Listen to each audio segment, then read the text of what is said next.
भद्रा नदी के किनारे एक आत्मदेव नाम का ब्राह्मण रहता था।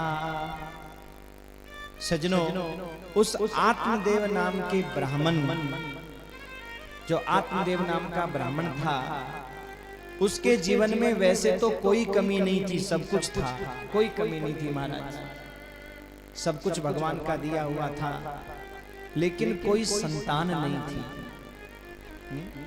और द्वितीय इव भास्करः, ज्ञान में दूसरे सूर्य के समान महाराज प्रकाशमान, इतना ज्ञान था। द्वितीय इव भास्करः, दूसरे सूर्य के समान ज्ञानवान, बड़ा ज्ञानी। वैसे तो जीवन में कोई कमी नहीं थी, लेकिन सजनों ऐसा दुनिया में कोई नहीं जिसके जीवन में कमी नहीं हो। हर आदमी के जीवन में कोई न कोई कमी होती ही है। अगर कमी न हो तो फिर तो हम भगवान हो जाएंगे, क्योंकि एक परमात्मा ऐसे हैं जिनके अंदर कोई कमी नहीं है। बाकी कोई महात्मा हो, चाहे संत हो, चाहे गृहस्थ हो, हर के अंदर कोई न कोई कमजोरी, कोई न कोई कमी मिल ही जाएगी महाराज। हर आदमी की कोई कमजोरी होती है, हर आदमी के अंदर कोई न कोई कमी होती है, चाहे वो कितना ही धर्मात्मा क्यों न हो, कितना ही महात्मा क्यों न हो, कोई न कोई कमी मिल जाएगी उसके अंदर। पंडित जी के जीवन में भी एक कमी थी, क्या कि कोई संतान नहीं थी, लेकिन पंडित जी ज्ञानी थे, इसलिए मन को समझा लिया कि बेटा हो तो भगवान की कृपा, और बेटा नहीं हो तो भगवान की बहुत बड़ी कृपा। क्यों सजनों, जिनके बेटा नहीं है ना, वो तो कभी कभी रोते हैं, पर जिनके बेटे हैं ना, वो तो रोज ही रोते हैं। हाँ, जिनके नहीं है ना, वो आज के बाद में समझ जाना कि भगवान की बहुत बड़ी कृपा है, इसलिए नहीं है। जिनके बेटे हैं उन पे तो खाली, पर जिनके संतान नहीं है उनके ऊपर बहुत बड़ी कृपा है। आप कहोगे क्यों रोते हैं? देखो, बेटा अगर नालायक है तब तो रोना ही रोना है, तब तो अगर बेटा नालायक है तब तो महाराज रोना ही रोना है, इसमें कोई दो राय नहीं है। लेकिन आप कहोगे हमारे बेटे लायक हैं, बोले तो भी रोना है। रोना कैसे है? बोले किसी के 5 बेटे हैं, हाँ? 4 बेटे तो बड़े नालायक निकल गए, तो महाराज वो तो अपनी बहू को लेकर के गांव से बाहर ही रहते हैं, आते ही नहीं है। 4 तो नालायक निकल गए। एक बेटा गांव में रहता है, बहू भी गांव में रहती है, बहुत अच्छी है, हाँ? बेटा भी अच्छा है, बहू भी अच्छी है, सेवा करते हैं। तो माताजी जब सेवा कर रहे हैं, अच्छे हैं, तो फिर रोना किस बात का है? तो माताजी कहती है महाराज उसका काम नहीं चलता, इस बात का रोना है। बहू सेवा करती है, बेटा सेवा करता है, लेकिन जो सेवा करता है उसका काम नहीं चलता, इस बात का रोना है। अब रोना तो है ना, चाहे किसी बात को लेकर के। अच्छा, एक बात ध्यान रखना, जब तक उनका काम नहीं चलता तभी तक वो बहू तुम्हारी सेवा कर रही है, और जिस दिन उसका काम चल गया उस दिन वो बहू भी अपने पति को लेकर के फुर चली जाएगी दतिया महाराज, यहाँ रहेगी नहीं होगी। हाँ, क्योंकि अभी तो उसको पता है कि ऐसे पति के पीछे जाकर के खाऊंगी क्या, कमाता ही नहीं है, इसलिए नहीं जा रही बहू। सोचती है इन्हीं से सेवा मिलती है, इसलिए करो महाराज सेवा, क्या करे, कोई उपाय नहीं है। और जिस दिन उसका पति कमाने लग गया उस दिन दतिया फुर, आप देखते रह जाओगे, हुर गई। पर रोना तो लिखा है। इसलिए भैया जिनके बेटे नहीं है ना, वो चिंता मत करना, वो भी खुश रहना कि चलो भगवान की बड़ी कृपा है। और एक बात और, अगर बेटे का सुख नसीब में लिखा है तो चाहे आप पैदा भले ही मत करो, कोई पड़ोसी का बेटा तुम्हारा बेटा बनकर के सेवा करेगा।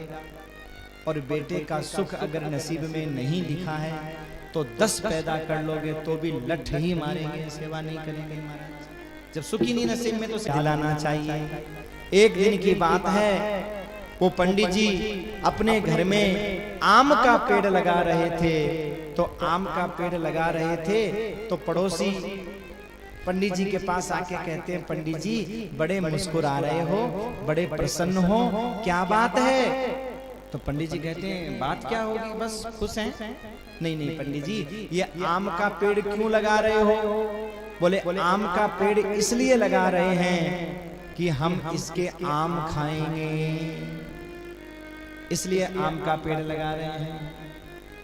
पड़ोसी बोले, पंडित जी इस पेड़ में आम लगने वाले नहीं हैं। अरे क्यों नहीं लगेंगे? पड़ोसी कहने लगे, पंडित जी खुद की पत्नी के तो कुछ हुआ नहीं और पेड़ में आम लगाने चल दिए।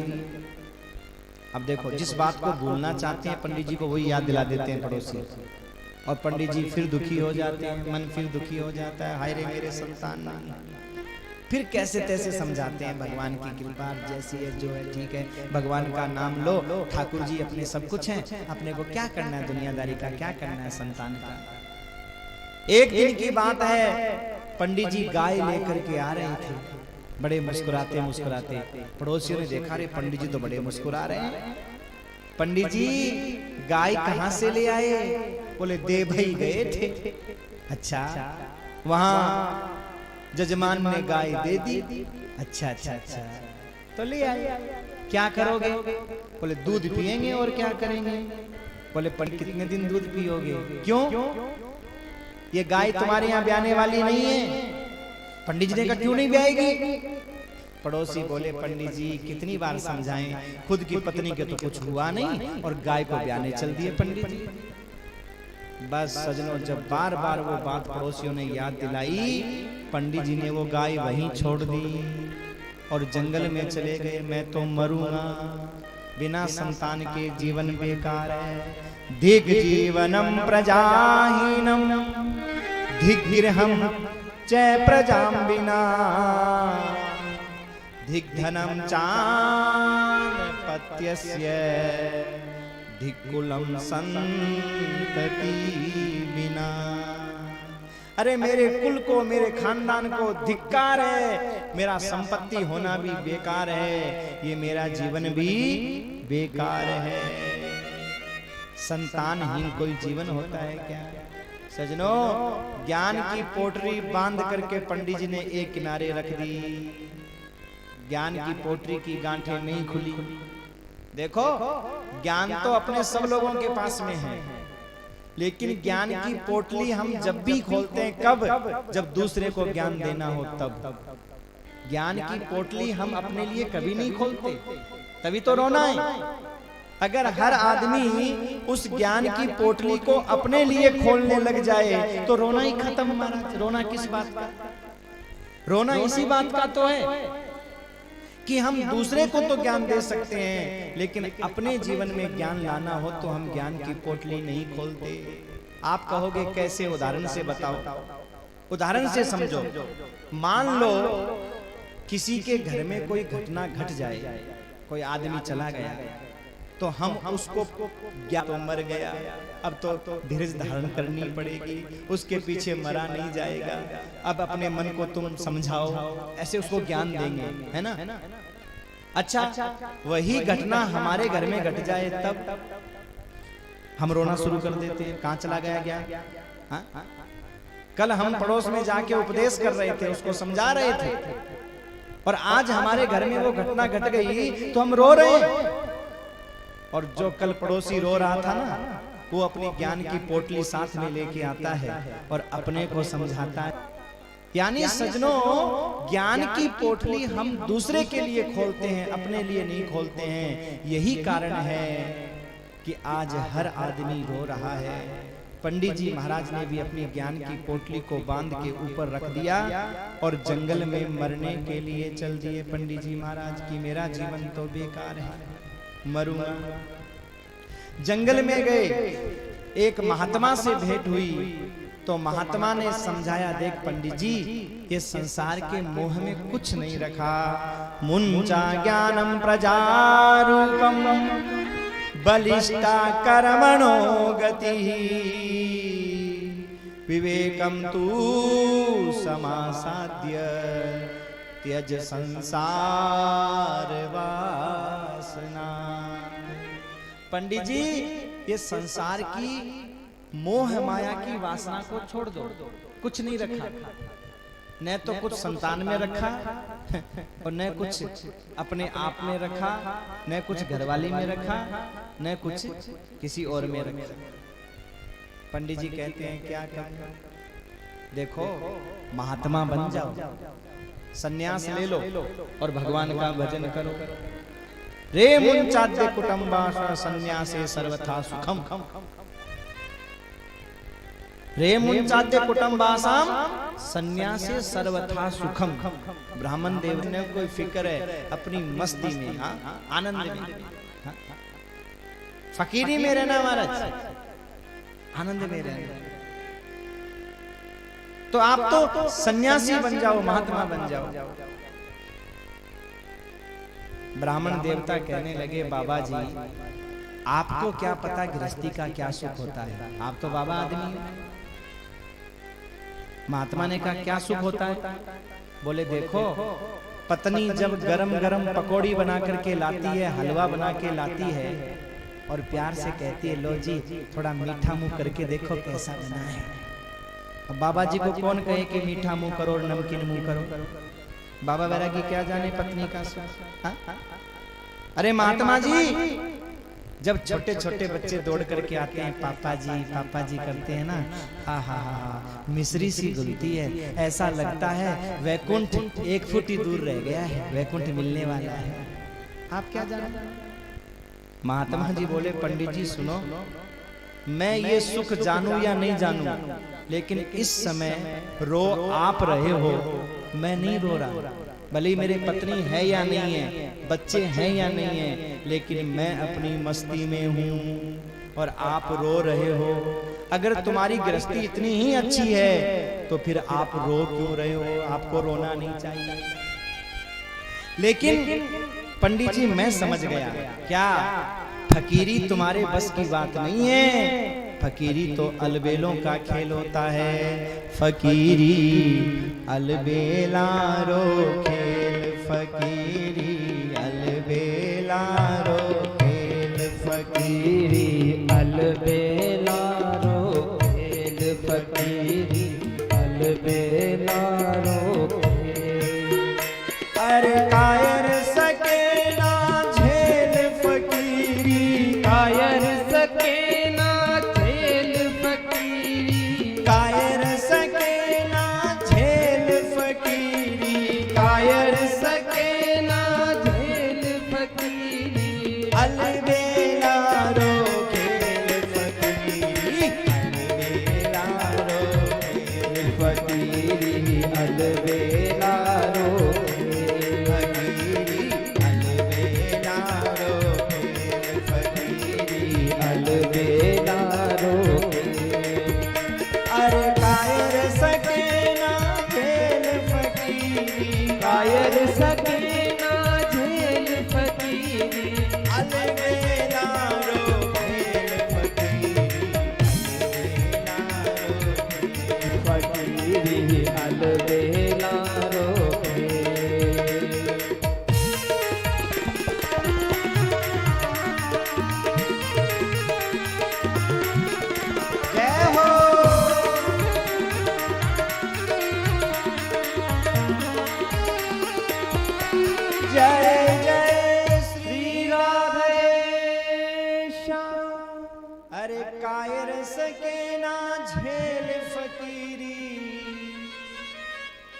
अलबेला रो खेल फकीरी, अलबेला रो खेल।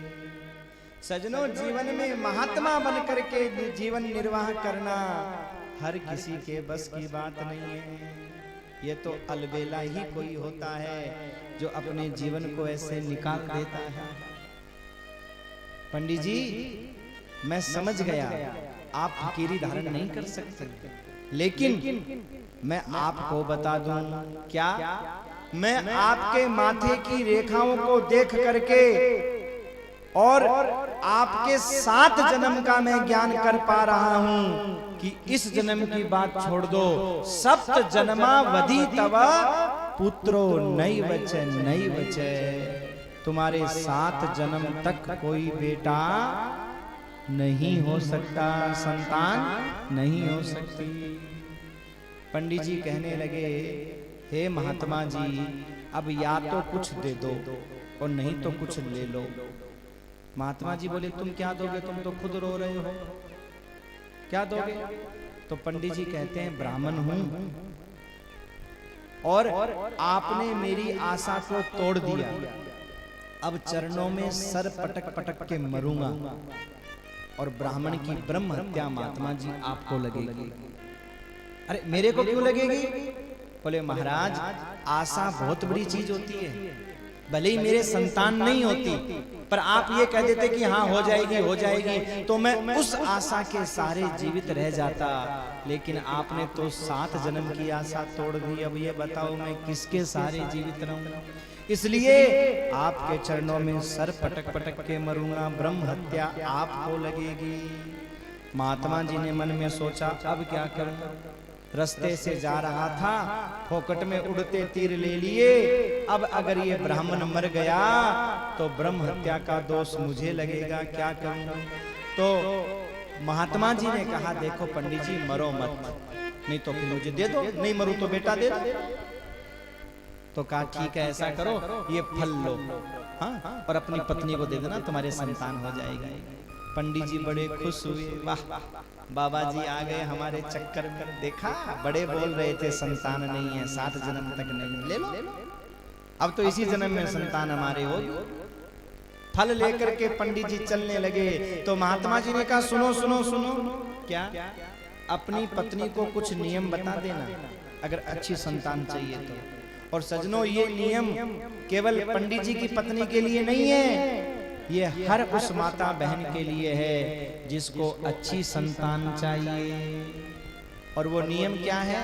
सत्यम शोचम दया दानम एक भक्तम तु भोजनम वर्षावधि स्त्रिया कार्य तेन पुत्रोति निर्मलः। अगर तुम्हें सदाचारी संस्कारी पुत्र चाहिए तो माता बहन को पहले सत्य बोलना होगा। अब हम आशा करते हैं कि हमारी संतान हमारा कहना माने, आज्ञाकारी बने, और हम अपने माँ बाप की सेवा करें ही नहीं, तो संतान आज्ञाकारी होगी क्या? जरा ध्यान देना। आज अगर हमारी संतान हमारी सेवा नहीं कर रही है तो इसके पीछे कारण हम स्वयं हैं, बाकी कोई दूसरा नहीं है। क्योंकि हमने अपने माँ बाप सास ससुर की सेवा नहीं की, सास को हमेशा डायन समझा, तो तुम्हारी बहू तुम्हें कहां से देवता समझ लेगी? तुम्हें डायन ही समझेगी, राक्षसी समझेगी। देखो भैया, जैसी करनी वैसी भरनी, ये कलयुग नहीं है, ये कर्म युग है। जैसा कर्म करोगे वैसा फल मिलेगा। इसका नाम है कर्म युग, कलयुग नहीं, कर्म युग।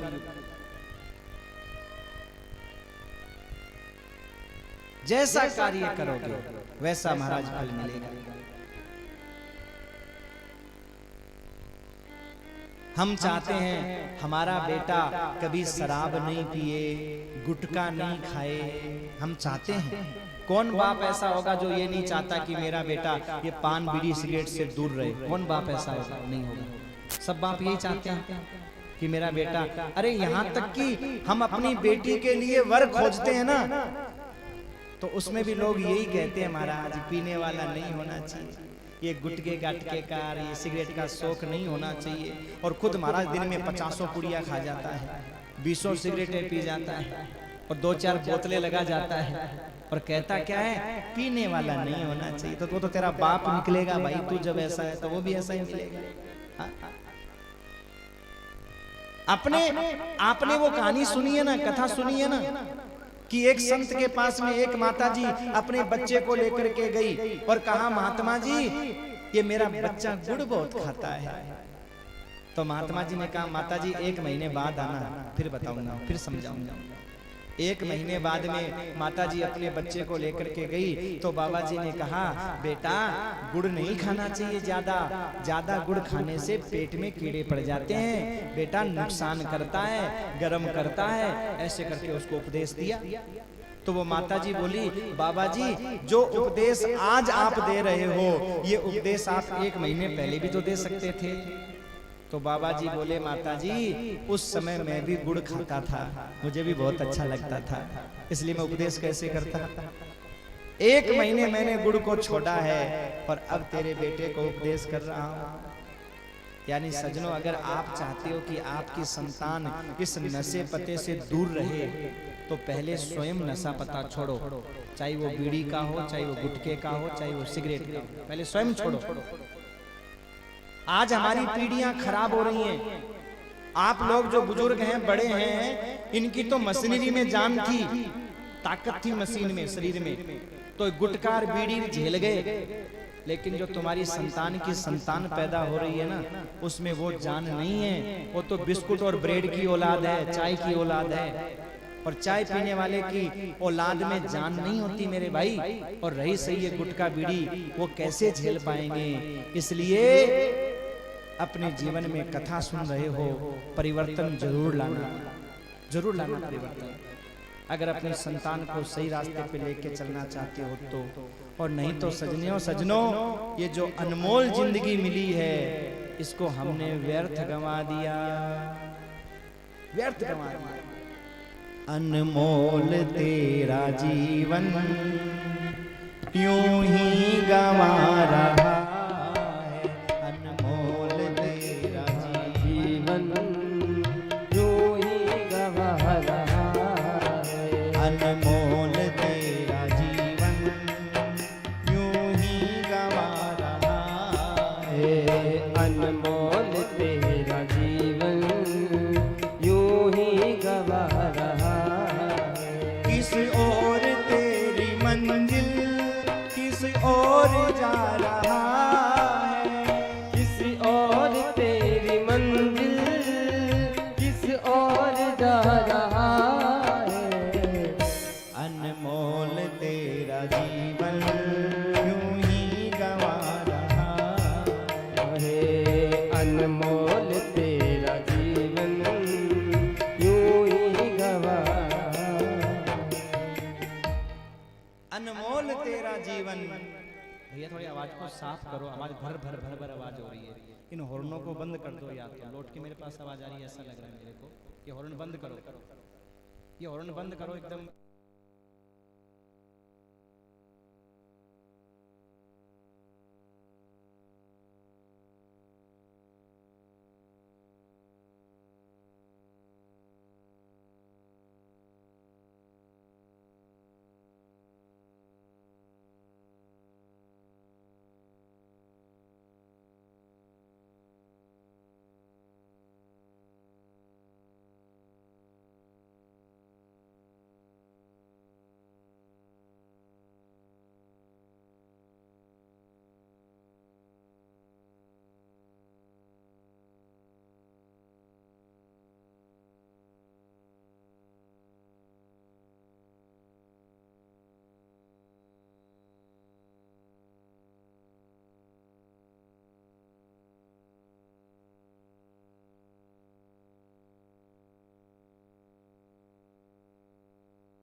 सोचने लगी बहन तेरे यहाँ खाने की कमी नहीं है और मेरे यहाँ खाने वालों की कमी नहीं है।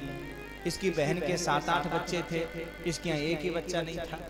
तो उसने कहा मेरे 5-7 खेल रहे हैं, एक पेट में तैयार हो रहा है, ये जो पैदा होगा पैदा होती मैं तेरे को दे दूंगी, तू मुझे धन दे देना बहन, तेरा भी काम हो जाएगा और मेरा भी, दोनों का।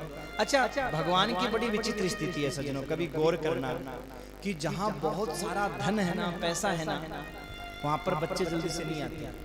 बड़े बड़े पैसे वालों की बड़ी मुश्किल से संतान होती है, बड़ी मुश्किल से।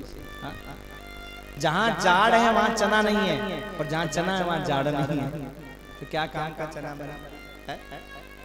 ये भगवान का नियम है। बड़े बड़े करोड़पति अरबपति सारे तंत्र मंत्र यंत्र षड्यंत्र करके मर गए, लेकिन फिर भी सजनों संतान पैदा नहीं हुई। और बेचारी रोड पर करने वाली एक माता बहन, काम करने वाली एक माता बहन जिसका खुद का खाने का ठिकाना नहीं है, पर वारे परमात्मा 5-7 तो खेल रहे हैं, एक पीठ पर पीछे बांध रखा है और एक पेट में तैयार हो रहा है। वारे ठाकुर जी तेरी लीला बड़ी निराली है। जहां खाने को है वहां एक भी नहीं, और जहां खाने को नहीं है वहां लाइन लगा दी है। बड़ी विचित्र लीला उस ठाकुर जी की भाई।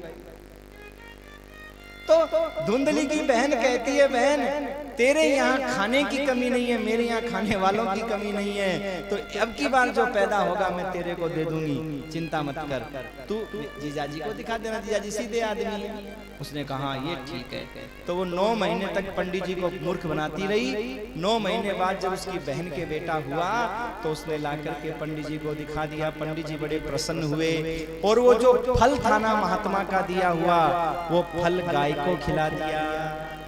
तो सजनों उस गाय के यहाँ भी एक बालक का जन्म हुआ, क्योंकि महात्मा के फल तो व्यर्थ जाना नहीं था, फल तो मिलना था। तो उस गाय के भी एक बेटा हुआ, और जब बेटा हुआ तो लोग कहने लगे भाग्योदये धुना जात आत्मदेवस्य पश्यत धेन्वा बाले प्रसूतस्तु देवरूपी कौतुकम। वारे परमात्मा तेरी लीला बड़ी निराली है। लोग कहने लगे, गांव वाले कहने लगे कि परमात्मा तू जब देता है तो छप्पर फाड़ के देता है, और जब लेता है तो थप्पड़ मार के लेता है। तेरी लीला बड़ी निराली है। हा? सब कहने लगे। कहां तो पंडित जी के ही बेटा नहीं हो रहा था, और हुआ तो महाराज गाय के भी संतान पैदा हो गई। पंडित जी ने उस गाय के बेटे का नाम रखा गोकर्ण। सजनों दोनों बच्चे धीरे धीरे बड़े होने लग गए, दोनों ने प्रसिद्धि हासिल की। एक हुआ कुख्यात, एक हुआ विख्यात। जो धुंधकारी था वो जब गांव से निकलता था तो लोग अपने घर के दरवाजे बंद कर लेते थे, लेकिन गोकर्ण जी जब गांव से निकलते थे तो लोग उनको प्रणाम करते थे, अपने बच्चों से प्रणाम करवाते थे। गोकर्णो पंडितो ज्ञानी धुंधकारी महाखल, धुंधकारी महान दुष्ट हुआ, गोकर्ण जी महान ज्ञानी हुए। धीरे धीरे सजनों समय बीता। धुंधकारी अपने घर का सारा धन ले जा करके बर्बाद करने लगा। पिता ने बहुत रोकने की कोशिश की, लेकिन माँ कहती कि जो कुछ है वो इसी का ही तो है। हाँ? क्यों मना करते हो? जो भी धन है वो इसी का है, जो भी धन है वो इसी का है, इसको ले जाने दो। अरे कल लेके जाएगा वो आज ले जाए, क्या फर्क पड़ता है। अब सजनों बेचारा ब्राह्मण खूब मना करता था, लेकिन फिर भी धुंधली देवी समझती नहीं थी। और ये कथा संकेत कर रही है कि बच्चों को बिगाड़ने में माँ का ही हाथ होता है मेरे भाई। बच्चों की पहली गुरु कौन है? माँ। पहला भगवान कौन है? माँ। माँ चाहे तो बच्चे को डॉक्टर बना दे, और माँ चाहे तो बच्चे को डाकू बना दे। माँ चाहे तो बच्चे को टीचर बना दे, और माँ चाहे तो बच्चे को टीचर बना दे। ये माँ के हाथ में है। पहली गुरु है माँ। धुंधली देवी अपने बच्चे को धन देती गई। सजनों, एक दिन ऐसा आया कि घर का सारा धन समाप्त हो गया। और जब घर का सारा धन समाप्त हो गया तो धुंधकारी, उसके मन में कोई दया भाव तो था नहीं, दुष्ट था। एक दिन जलती हुई लाठी लेकर के, लठिया लेकर के, और अपने पिता की छाती पे चढ़ गया और छाती पे बैठ के बोला, बोल बुड्ढे, धन कहां गाड़ रखा है? आत्मदेव कह रहा है, बेटा सब धन तू ले गया, मेरे पास में कुछ नहीं है।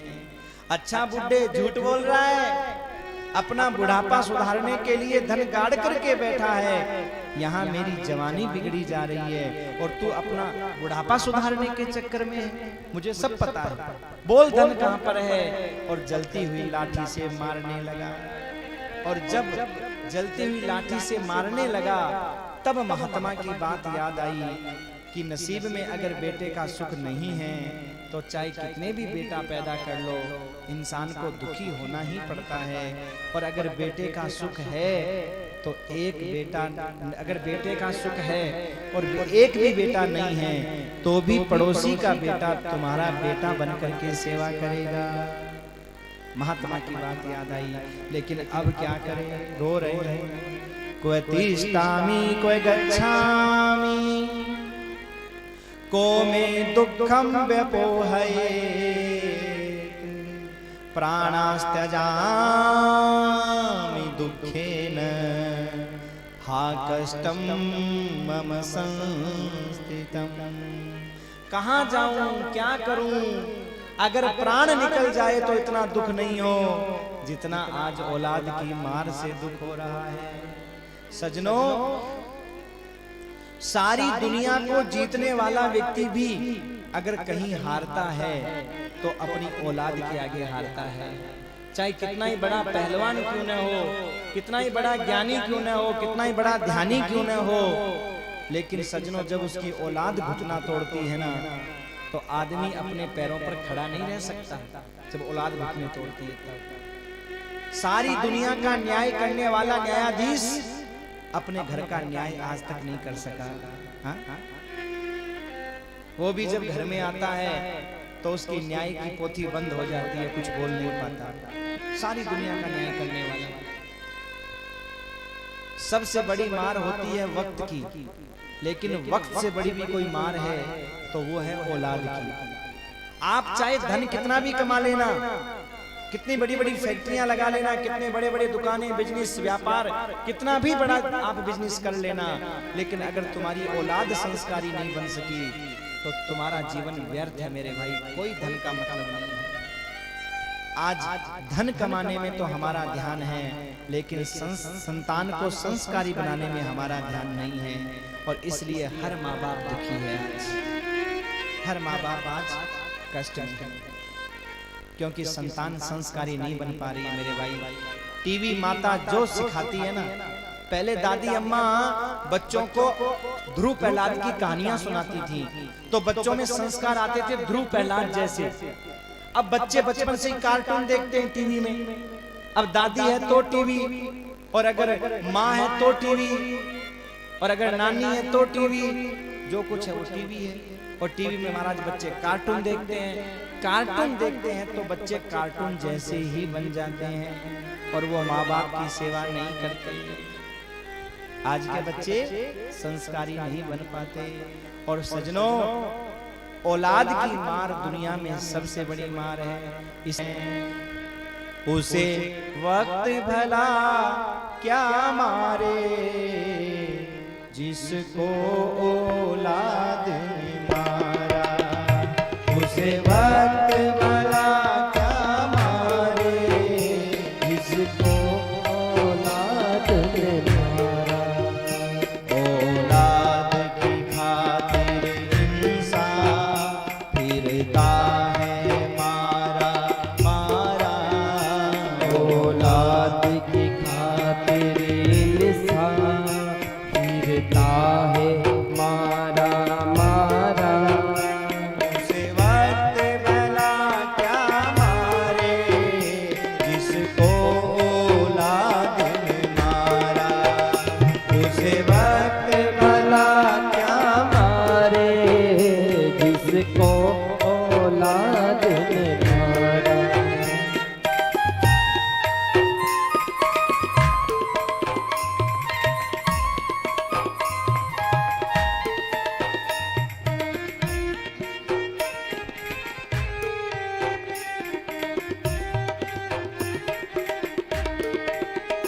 जिसकी खुशियों के खातिर रातों की नींद गंवाई, उसने उनकी खुशियों की जीते जी चिता जलाई, जीते जी चिता जलाई, जीते जी चिता जलाई।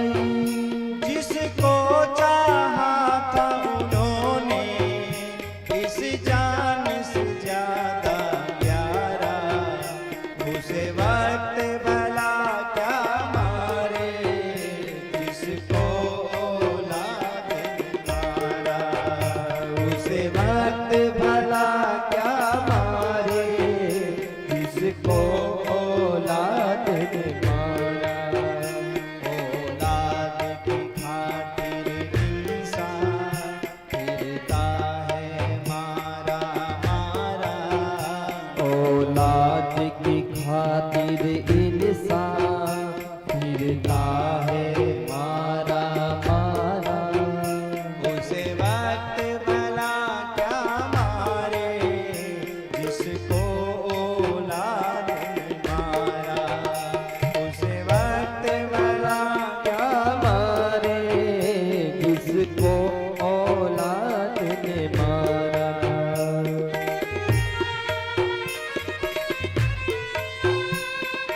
जय हो।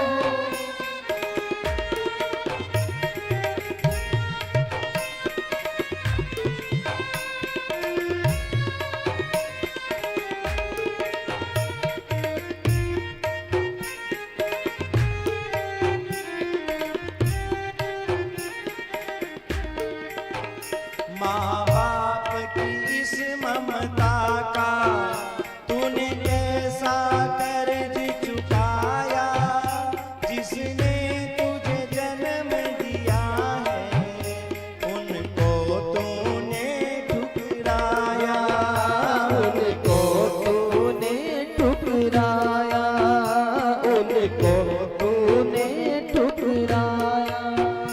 तूने बीच भंवर में छोड़ा, दिखे ना कोई किनारा, उसे वक्त भला क्या मारे, जिसको औलाद ने मारा, उसे वक्त भला क्या मारे, जिसको औलाद ने मारा।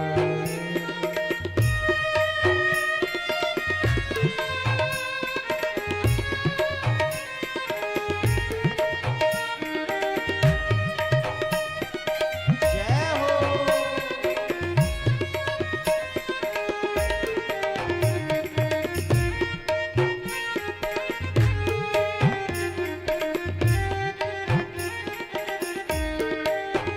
तेरी औलाद तेरे संग जब ये व्यवहार करेगी, माँ बाप पे क्या गुजरी है तुझको मालूम पड़ेगी, तुझको मालूम पड़ेगी, तुझको मालूम पड़ेगी। तेरी औलाद तेरे संग जब ये व्यवहार करेगी, माँ बाप पे क्या गुजरी है तुझको मालूम पड़ेगी, तुझको मालूम पड़ेगी, तुझको मालूम पड़ेगी।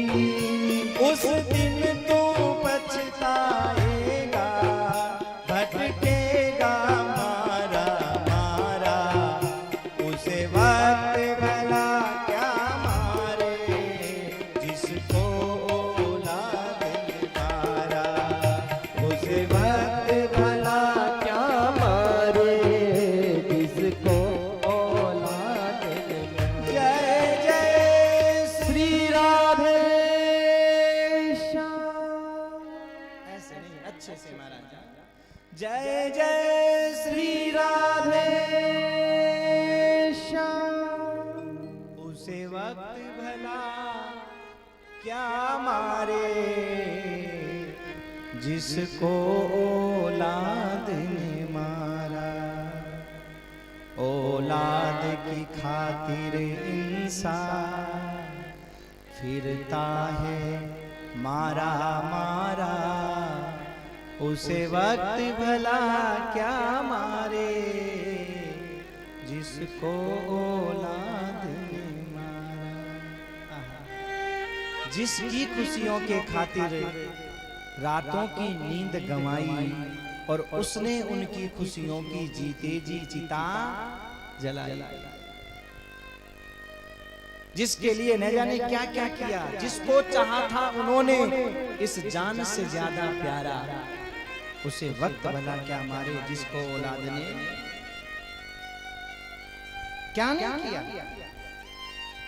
अरे माँ बाप की इस ममता का तूने कैसा कर्ज चुकाया। क्या कर्ज चुकाया तूने। जिसने तुझे जन्म दिया है उसके पूंजी थी, धन था, तेरे को पढ़ाने में लिखाने में कुछ बनाने में लगा दिया। अब उनके पास में न तो शरीर में ताकत रही और न महाराज धन में ताकत रही। अब जाएं तो जाएं कहाँ। हाँ? सजनों, सबसे बड़ी अगर दुनिया में मार है तो वो है औलाद की मार।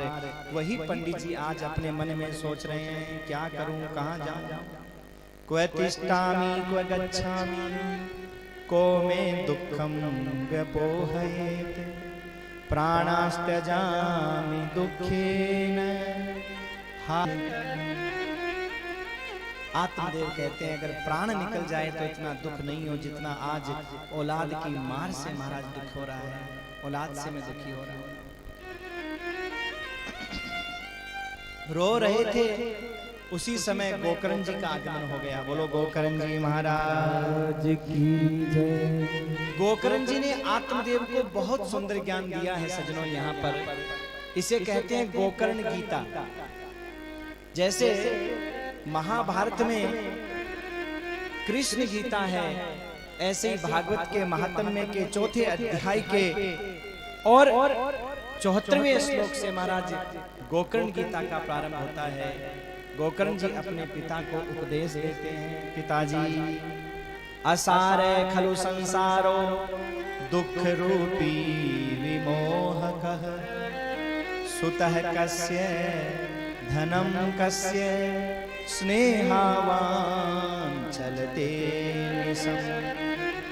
पिताजी सुतः कस्य धनम कस्य, कौन किसका बेटा कौन किसका धन। दुनिया में पिताजी कोई किसी का नहीं होता, ध्यान रखिएगा। हम चाहे कितना भी बच्चों के लिए करें, हमने अपनी सारी जिंदगी लगा दी, सारा धन लगा दिया, लेकिन फिर भी बच्चों ने हमें दिया क्या। हाँ? पिताजी असारे खलु संसारो दुख रूपी विमोह कहो। इस संसार में सुख की आशा करना ही व्यर्थ है, क्योंकि संसार है ही दुख देने के लिए। हाँ? दुनिया में अगर आए हो जीना ही पड़ेगा, और जीवन है अगर जहर तो पीना ही पड़ेगा। दुनिया में आई दुख पाने के लिए। अगर हमें दुख नहीं पाना होता तो दुनिया में क्यों आते। हाँ? राम भी आते हैं तो 14 वर्ष वन में जाना पड़ता है, मेरे भाई भले भगवान हैं, ऐसा है संसार। उनको भी 14 वर्ष वन में भेज देता है ये दुनिया वाले, उन्हें भी नहीं छोड़ता मेरे प्रभु को भी। तो आपको और हमको ये संसार कैसे छोड़ सकता है। चाहे वो बेटे के माध्यम से दुख दे, चाहे बेटी के माध्यम से दुख दे, चाहे पत्नी के माध्यम से दुख दे, जीवन में कोई न कोई माध्यम बनता है दुख का। लेकिन सजनों, संसार में आए हैं तो दुख तो भोगना ही पड़ेगा। और एक बात ध्यान रखना, दुख भोगने से कटता है, भागने से नहीं कटता। हम जितना भागने की कोशिश करेंगे उतना ज्यादा दुख हमें मिलेगा। भोगेंगे तो ही दुख समाप्त होता है, नहीं तो समाप्त नहीं होता मेरा भाई। भागने से नहीं, भोगने से समाप्त होता है। बहुत सुंदर ज्ञान दिया पिताजी। आप कह रहे हो, आत्मदेव बोला बेटा मेरा सारा धन चला गया, मेरी औलाद नालायक निकल गई, किसी काम की नहीं रही, मेरी पत्नी किसी काम की नहीं निकली। तो गोकर्ण जी बोले पिताजी किस पत्नी की बात कर रहे हो आप। किस बेटे की बात कर रहे हो? दुनिया में न कोई किसी का पति होता, न कोई किसी की पत्नी होती। सब पूर्व जन्म के संस्कार से पति पत्नी बनते हैं, माँ बाप बनते हैं। कोई यहाँ पर अपना कर्जा चुकाने के लिए आता है और कोई अपना कर्जा लेने के लिए आता है। पिताजी, सब कर्जदार हैं एक दूसरे के। हम ऐसे किसी का कर्जा चुकाते नहीं, लेकिन पत्नी बन करके आ गई, अब महाराज वो चार बातें सुनाती है, लठ भी मारती है, तो भी उसको देना पड़ता है, क्योंकि कर्जदार है, देना पड़ेगा। और सच में ये बात सत्य है। ये जितने भी रिश्ते नाते हैं ना, ये सब कर्जदार हैं सारे के सारे। कोई कर्जा लेने के लिए आए हैं, कोई कर्जा देने के लिए आए हैं। पिताजी, जो हम साथ नहीं लाए थे उसके लिए तो रो रहे हैं, और जो साथ लाए थे उस पर कभी ध्यान भी नहीं दिया। साथ क्या नहीं लाए थे? बोले बेटा यही मिला, धन यही मिला। आने के बाद ही मिला था। साथ में धन कौन लेके आया था? पत्नी बेटा साथ में कोई लाया था क्या? सब यही मिले, पत्नी भी यही मिली, बच्चे भी यही मिले, धन भी यही मिला। तो पिताजी उसके लिए रो रहे हैं। और साथ में क्या लाए थे? बोले अनमोल मोती। कौन से? बोले सांस रूपी मोती। किसी के पास 25 वर्ष, किसी के पास 50 वर्ष, किसी के पास 100 वर्ष। ये सांस रूपी अनमोल मोती हम सब लेकर के आए, लेकिन हमने इनके बदले में कभी भजन नहीं किया, भगवान का नाम नहीं लिया। कोई माई के लिए, कोई भाई के लिए, कोई लुगाई के लिए, कोई भौजाई के लिए, सब लुटा दिए महाराज ये अनमोल सांस रूपी मोती। और सब ने लूट करके ऐसा कंगाल कर दिया कि बुढ़ापा आते आते एकदम महाराज लू लगा हुआ आम जैसा आदमी हो जाता है। साथ कोई पास में नहीं आता था। जो अनमोल सांसें हम लेकर के आए थे, उन सांसों के बदले में कभी राम नाम नहीं लिया हमने, और दुनिया की बस सेवा में लगे रहे, और अंत में उन्होंने ही हमें छोड़ दिया अकेला मेरे भाई। पिताजी, रोना तो इस बात का है कि सांस के बदले में भगवान का नाम नहीं लिया। रोना इस बात का नहीं है कि धन चला गया, कि बेटा चला गया, कि पत्नी चली गई। रोना इस बात का नहीं है। जिंदगी में दुखी इस बात पे होना कि हमने भगवान का नाम नहीं लिया। कोई साथ छोड़ करके चला जाए तो उसके लिए दुखी मत होना, वो तो उसका नसीब। जितने दिन हमारे साथ में था रहा, और जब नसीब खत्म हो गया तो नहीं तो रही में रहा, चला गया छोड़ करके, कोई बात नहीं। हम तो अपनी मस्ती में मस्त रहेंगे, आनंद में रहेंगे। पिताजी, आत्मदेव बोला, मैं तो बेटा जैसे कोई अंधे कुएं में आदमी हाथ पैर बांध के गिरा रहता है, ऐसे पड़ा हुआ हूं, मुझे कुछ समझ में नहीं आ रहा, मैं क्या करूं। गोकर्ण जी ने कहा, पिताजी, हर व्यक्ति 2 रस्सियों से बंधा हुआ है। हर आदमी 2 रस्सियों से बंधा हुआ है, और इन 2 रस्सियों में बंद करके हर आदमी नाच रहा है। बहुत सुंदर श्लोक है, भागवत के महात्म्य के 4थे अध्याय का 79वां श्लोक, 79वां श्लोक, जिसमें गोकर्ण जी कहते हैं, पिताजी, हर आदमी 2 रस्सियों से बंधा हुआ है।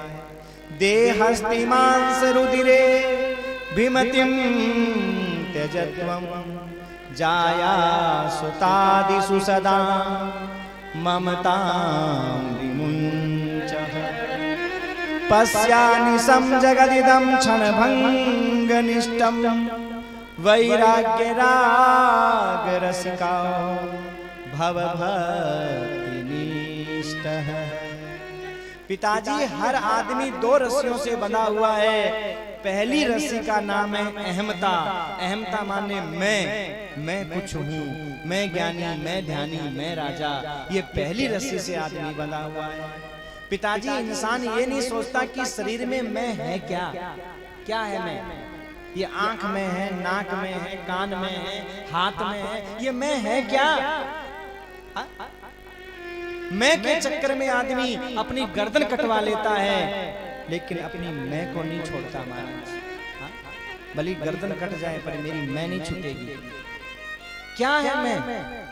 दुनिया में मैं कुछ नहीं है पिताजी, और जब तक मैं होती है तब तक परमात्मा मेरा कभी नहीं हो सकता, और जब मैं चली जाती है तो फिर परमात्मा अपना हो जाता है। ये पहली रस्सी। और दूसरी रस्सी, पहली मैं, दूसरी ममता, मेरा, मैं और मेरा। दूसरी रस्सी का नाम है मेरा। मेरा कोई है, मेरा धन, मेरा बेटा, मेरी पत्नी, मेरे पति, मेरा परिवार। हा? मेरा बेटा कहना नहीं मानता, मेरी पत्नी कहना नहीं मानती, मेरी बहू कहना नहीं मानती। गोकर्ण जी ने कितना सुंदर कहा है, बोले पिताजी किस बेटे से आशा कर रहे हो कि वो तुम्हारा कहना माने? किस बेटे से आशा कर रहे हो? हाँ? कभी ये विचार करना कि जिस शरीर से ये बेटा पैदा हुआ है, क्या ये शरीर तो तुम्हारा कहना मानता है क्या? विचार करना। सर में दर्द हो रहा है, बोलो बंद हो जाए, होगा। हाथ में दर्द है, बोलो बंद हो जाए, होगा। पेट में दर्द है, बोलो बंद हो जाए, होगा। तो ये शरीर ही हमारा कहना नहीं मानता, यही आज तक मेरा नहीं बना, तो मैं इस शरीर से पैदा होने वाले से क्या आशा करूं कि वो मेरा कहना माने या मेरा बने? क्या आशा करूं? और जब शरीर से पैदा होने वाले से हम आशा नहीं कर सकते, तो सजनों इस पैदा होने वाले के पीछे जो आती है, जिसको कहते हैं बहुरिया, उसके बारे में तो सोचना भी मत कि वो हमारा कहना मानेगी। सोचना भी मत कि वो कहना मानेगी। पिताजी दुनिया में कोई किसी का नहीं होता।